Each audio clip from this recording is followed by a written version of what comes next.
दोस्तों, कहानी की शुरुआत होती है एक खौफनाक और अंधेरी गुफा में छुपी ड्रेसा नाम की लड़की को दिखाते हुए, जिसके हाथ में स्नाइपर थी और वो यहाँ बैठकर किसी का इंतजार कर रही थी। तभी हम इस गुफा से कुछ किलोमीटर दूर एक एयरपोर्ट को देखते हैं, जहाँ एक प्लेन लैंड करता है और उसमें से जैसे ही प्रेसिडेंट बाहर आते हैं वैसे ही ड्रेसा उन्हें अपनी स्नाइपर से शूट कर खत्म कर देती है। और तभी यहाँ पर हमें पता चलता है कि ये कोई मामूली लड़की नहीं है, बल्कि ये एक बेहतरीन और खूंखार स्नाइपर है, जो कुछ इस तरह से प्रेसिडेंट पर निशाना लगाती है कि आसपास के लोगों को पता भी नहीं चलता कि प्रेसिडेंट पर किसने और कहां से गोली चलाई। खैर, अब ड्रेसा अपना काम खत्म करने के बाद बुलेट कवर को अपने पास रख लेती है। इसके बाद ड्रेसा अपनी माँ से मिलने उनकी ग्रेव पर जाती है, क्योंकि वो अब उसकी माँ इस दुनिया में नहीं थी। लेकिन जब वो ग्रेवयार्ड में पहुंचती है तो वो देखती है कि उसके पिता पहले से ही यहाँ बैठे हुए हैं। वो उनके पास जाकर उनसे बात करने की कोशिश करती है, लेकिन तभी ड्रेसा के पिता उसके सामने इस बात का खुलासा करते हैं कि वो अपनी बेटी के बारे में सब कुछ जानते हैं, कि वो एक स्नाइपर है और अभी अभी उसने एक इंसान की जान ली है। इस पर ड्रेसा उन्हें जवाब देते हुए कहती है कि कभी कभी तो मुझे नींद भी नहीं आती है। और इतना कहकर वो अपनी जेब से बुलेट का कवर निकालती है और इसे अपने पिता के हाथ में सौंप देती है। वो इस कवर को भी बाकी के इकट्ठा हुए कवर के साथ रख देते हैं। और यहाँ पर हमें पता चलता है कि ड्रेसा ने पहले भी बहुत सारे लोगों को मौत के घाट उतारा है। अब ड्रेसा के पिता उसे अपने कैंसर के बारे में बताते हैं और कहते हैं कि मेरे पास बहुत कम समय बचा है और मैं केवल कुछ ही दिनों का मेहमान हूँ, लेकिन आने वाले दिनों में अगर मैं नहीं मरा तो इस वैलेंटाइन डे के दिन मैं खुद अपनी जान ले लूंगा। ये सुनते ही ड्रेसा के पैरों तले जमीन खिसक जाती है। अब वो अपने पिता को ऐसा करने से मना करती है, लेकिन वो अब भी ड्रेसा से यही कहते हैं कि ये हम दोनों की आखिरी मुलाकात है और शायद अब हम ना मिले। वहीं दूसरी तरफ हम लिवाई नाम के एक आदमी को देखते हैं, जिसे उसके बुरे सपनों ने परेशान कर रखा है। इसलिए लिवाई समुद्र के किनारे बैठकर अक्सर पोयम लिखता है और आज भी वो यहीं बैठा हुआ होता है। तभी लिवाई के पास अचानक एक मैसेज आता है, जिसमें उसे एक एड्रेस पर आने के लिए कहा जाता है। लिवाई मैसेज पढ़ते ही तुरंत अपनी गाड़ी यहाँ से लेकर निकल जाता है और उस एड्रेस पर पहुंच जाता है। वो जैसे ही घर के अंदर एंटर करता है तो यहाँ उसकी मुलाकात एक लेडी से होती है, जिसका नाम होता है बार्थोलोम्यू। और इन दोनों की बातों से हमें पता चलता है कि लिवाई पहले मिलिट्री में एक स्नाइपर हुआ करता था, लेकिन अब उसने इस काम से रिटायरमेंट ले ली है और अपना ज्यादातर समय घर पर ही बिताता है। यहाँ बार्थो लिवाई से बात करती है और उसे एक नया मिशन सौंपते हुए कहती है कि मैं तुम्हें किसी दूसरी जगह भेजना चाहती हूँ, क्योंकि तुम एक बहुत अच्छे स्नाइपर हो, इसलिए ये काम सिर्फ तुम ही कर सकते हो। साथ ही वो लिवाई से ये भी पूछती है कि क्या तुम्हारी फैमिली में कोई ऐसा है जो तुम्हारे जाने के बाद तुम्हें मिस करे, क्योंकि हो सकता है कि तुम वहाँ जाने के बाद उन्हें कभी ना मिल पाओ। ये सुनकर लिवाई थोड़ा सोच में पड़ जाता है और बार्थो से कहता है कि मेरी फैमिली में ऐसा कोई नहीं है और मैं अकेला रहता हूँ। इसके बाद बार्थो से मिशन की सारी जानकारी बाद में देने का कहती है। इसके बाद लिवाई को बेहोश कर दिया जाता है और जब उसकी आंख खुलती है तो वो अपने आप को एक प्लेन में पाता है, लेकिन लिवाई को अब तक ये नहीं पता था कि उसे मिशन के लिए कौन से देश ले जाया जा रहा है। इसलिए वो प्लेन में मौजूद स्टाफ से जब ये बात पूछने की कोशिश करता है तब सभी उसकी बात को इग्नोर कर देते हैं। पर एक पायलट आकर लिवाई को बताती है कि तुम्हारी डेस्टिनेशन आ चुकी है और अब वो उसे यही लैंड कराने वाले हैं। साथ ही वो लिवाई से ये भी कहती है कि तुम्हें अपनी मंजिल तक पहुंचने के लिए यहाँ से कम 32 किलोमीटर पैदल चलकर जाना होगा,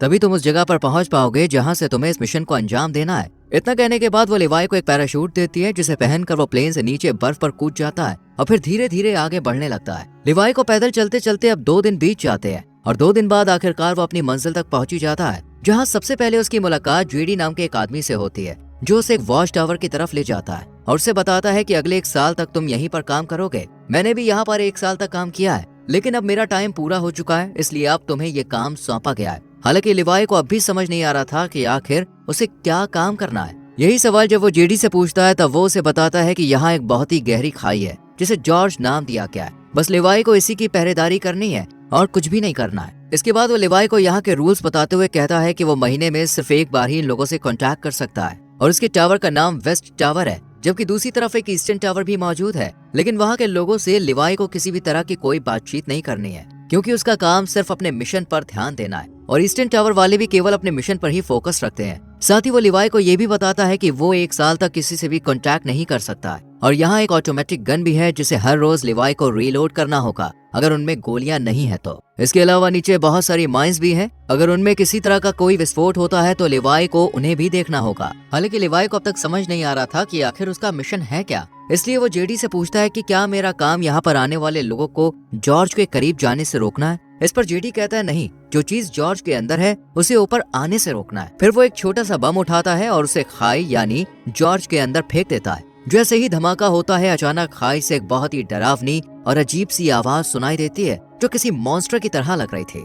और यहाँ पर हमें इस खाई की असलियत का पता चलता है कि इसके अंदर कोई छोटी मोटी या मामूली चीज नहीं है, बल्कि कुछ बेहद ही खौफनाक छुपा हुआ है। इसके बाद जेडी लिवाई से कहता है कि जो चीजें जॉर्ज के अंदर छुपी हुई हैं, उन्हें हेलोइन कहा जाता है और तुम्हें उन्हें ऊपर आने से किसी भी हाल में रोकना होगा। ऐसा कहा जाता है कि साल 1940 में सेना की 3 बटालियन एनी हेलोइन को रोकने के लिए नीचे गए थे, लेकिन वो भी कभी वापस नहीं आई। साथ ही वो लिवाई को एक स्ट्रे डॉग अलार्म के बारे में बताता है। जिस दिन वो अलार्म बजना शुरू हो जाए उस दिन तुम बिना कुछ सोचे समझे बस यहाँ से अपनी जान बचाकर भाग जाना। हालांकि मुझे भी नहीं पता कि ऐसा क्यों बोला गया है, लेकिन मुझे जो पता है बस वो मैं तुम्हें बता रहा हूँ। इतने में इन दोनों की नजर सामने वाले टावर पर पड़ती है, जहाँ अब किसी नए अफसर को अपॉइंट किया गया था, क्योंकि पुराने अफसर को 1 साल पूरा हो चुका था। अब जेडी लिवाई को खाने पीने के बारे में बताते हुए कहता है कि उसका 1 साल के खाने का इंतजाम यहाँ कर दिया गया है, बाकी अगर वो चाहे तो शिकार भी कर सकता है। वहीं जेडी लिवाई के सामने इस बात का भी खुलासा करता है कि ये जगह 75 सालों से सीक्रेट रही है और किसी को भी इसके बारे में कुछ नहीं पता है, और हमें भी आने वाले टाइम में इस जगह को सीक्रेट ही रखना है।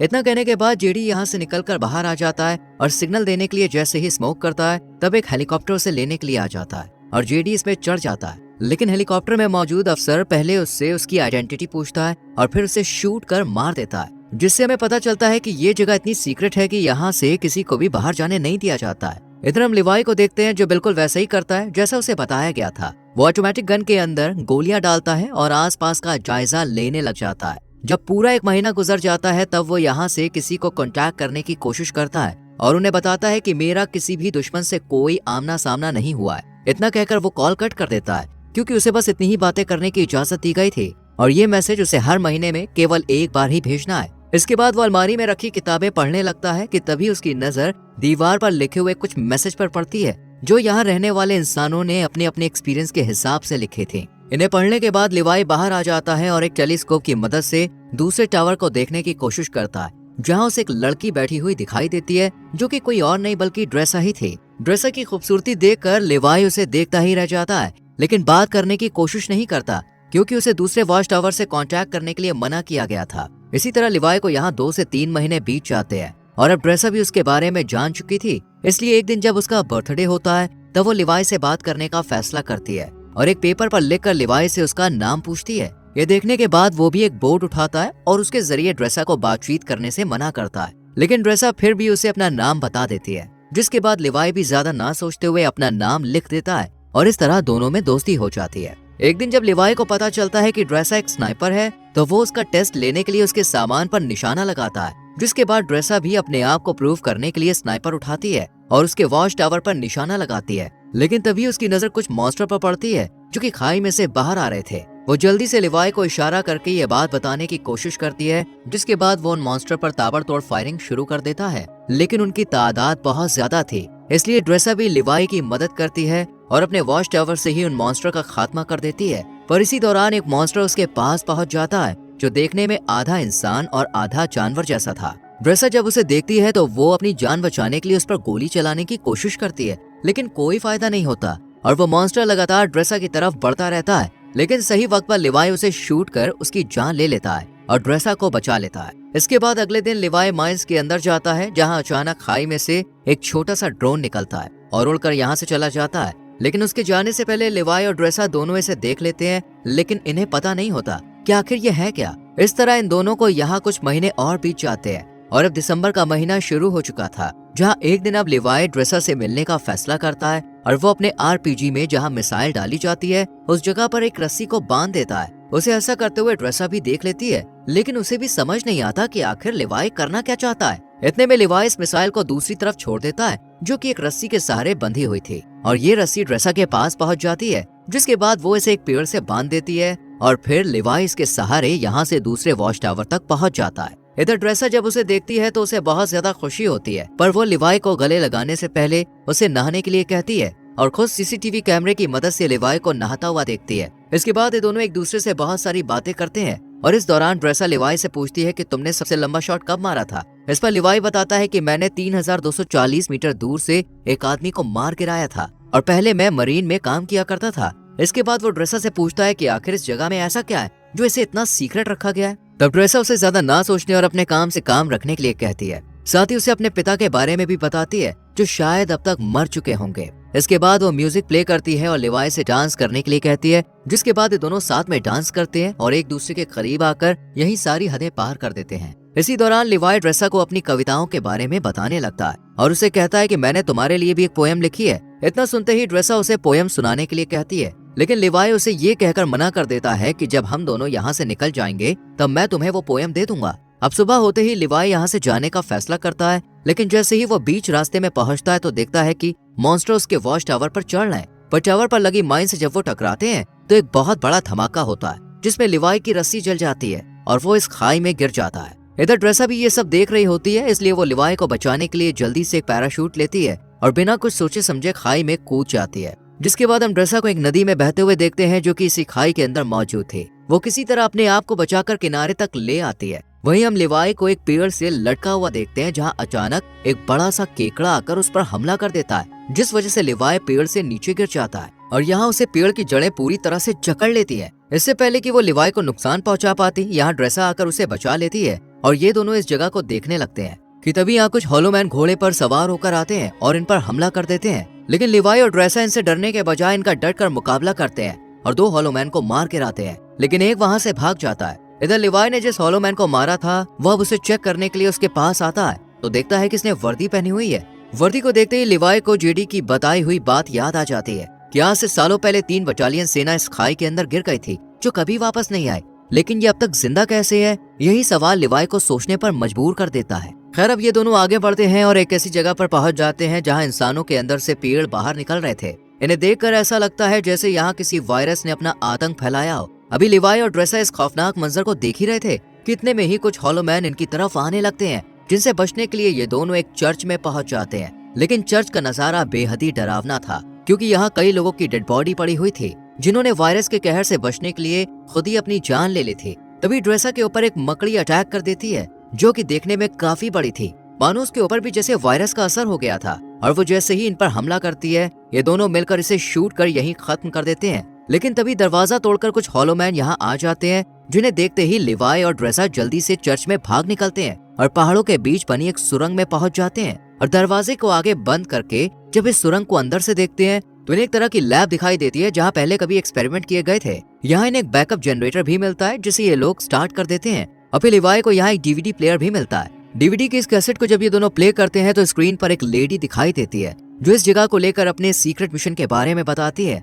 साथ ही वो आगे ये भी कहती है कि हम यहाँ एक केमिकल मिसाइल बना रहे थे जिसमें बहुत सारे लोग मिलकर काम कर रहे थे, लेकिन एक दिन जब इस जगह पर भूकंप आया तो भूकंप की वजह से जो मिसाइल हमने तैयार की थी वो लीक होनी शुरू हो गई और इस तरह ये केमिकल आसपास फैल गया, जिसकी वजह से कई लोग इन्फेक्टेड हो गए और मैं भी इन्फेक्टेड हूँ। हालांकि उन्होंने ये बात मिलिट्री को भी बताई थी और कहा था कि इस जगह के ऊपर बमबारी करके इसे डिस्ट्रॉय कर दिया जाए ताकि ये केमिकल बाहर कहीं ना फैल सके, लेकिन मिलिट्री ने इनकी बात पर गौर नहीं किया। इस लेडी की बातें सुनने के बाद अब लिवाई और ड्रेसा को सब कुछ समझ में आ जाता है, इसलिए ये सुरंग को और करीब से जानने की कोशिश करते हैं और तब इन्हें यहाँ एक नए जमाने का कंप्यूटर मिलता है जो कि काफी अजीब बात थी। इसलिए ये इस कंप्यूटर को ऑन करने का फैसला करते हैं और इसमें मौजूद इन्फॉर्मेशन को देखकर एकदम हैरान रह जाते हैं क्योंकि इसमें इन्हें एक डार्क लैब नाम की कंपनी के बारे में पता चलता है जो कि पैरामिलिट्री बनाने का काम करती है। वो यहाँ से इन्फेक्टेड लोगों के सैंपल ले जाती है और उनसे अपने सोल्जर को सुपर सोल्जर बनाने का काम करती है, इसलिए कोई भी देश इस जगह को पूरी तरह से मिटाना नहीं चाहता है। साथ ही लिवाई को ये भी पता चलता है कि ये जो खाई है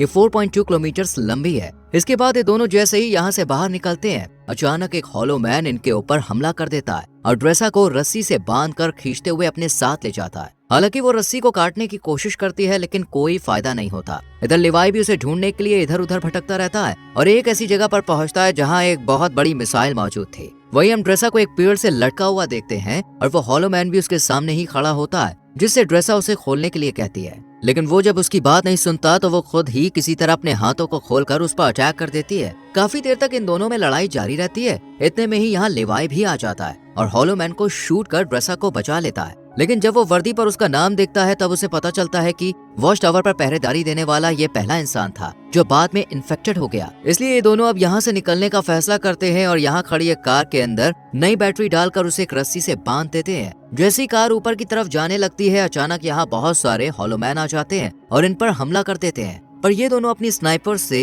इनमें से कई हॉलोमैन को मौत के घाट उतार देते हैं। लेकिन एक वक्त पर आकर जब इनकी गोलियां खत्म हो जाती हैं तो ये इनमें आग लगा देते हैं और एक पहाड़ी पर पहुंचकर इस कार को भी नीचे धकेल देते हैं और फिर ये किसी तरह ईस्टर्न टावर तक पहुंच जाते हैं। लेकिन इन्हें इस बात का डर होता है कि इनमें से कोई इन्फेक्टेड ना हो गया, इसलिए लिवाई अगले दिन रस्सी की मदद से अपने वॉच टावर पर पहुंच जाता है जहाँ बार्थो से कांटेक्ट कर पूछती है कि क्या तुम जॉर्ज के अंदर गए थे। इस पर लिवाई मना कर देता है। ये सुनकर बार्थो से कहती है कि हो सकता है कि दूसरे टावर का कोई अफसर जॉर्ज में गया हो, क्योंकि किसी ने हमारे कंप्यूटर को स्टार्ट किया है, इसलिए अब तुम्हें उसे मारना होगा। हालांकि बार्थो ने पहले ही सीसीटीवी फुटेज में देख लिया था कि ये दोनों जॉर्ज में गए थे, लेकिन वो लिवाई के सामने इस बात का इजहार नहीं करती है, बल्कि खुद ही अगले दिन यहाँ आ जाती है। लेकिन इसके हेलीकॉप्टर को लिवाई और ड्रेसा दोनों देख लेते हैं और इन्हें पता चल जाता है कि ये इन्हें मारने के लिए यहाँ पे आई है, इसलिए ये जल्दी से जंगल की तरफ भाग जाते हैं। लिवाई को पता था कि 4.2 किलोमीटर को पार करने के बाद ये खाई आपस में मिल जाती है और फिर वो ड्रेसा से मिल सकता है, इसलिए ये वॉच टावर के एंटीना पर हमला करता है और यहाँ अलार्म बजना शुरू हो जाता है,